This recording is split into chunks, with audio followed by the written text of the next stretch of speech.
کسی نے کیا خوب کہا، جس کا سوتے رہنا اس کے جاگنے سے بہتر ہے، اس کا مر جانا اس کے سوتے رہنے سے بہتر ہے۔ یہ وہ شخص ہے جس کا ضمیر مر چکا ہے، یہ وہ شخص ہے جس کی زبان سے، اعضاء سے، کردار سے مخلوق خدا کو تکلیف پہنچتی ہے، اور یہ ایسا شخص ہے کہ جب اس کے اپنے ہاتھ اٹھاتے ہیں تو دعا کرتے ہیں کہ اے اللہ، کاش کہ یہ سوتا ہی رہے،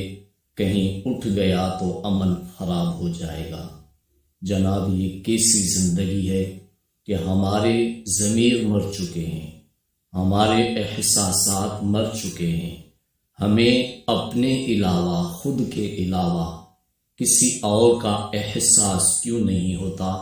مخلوق خدا میں انسان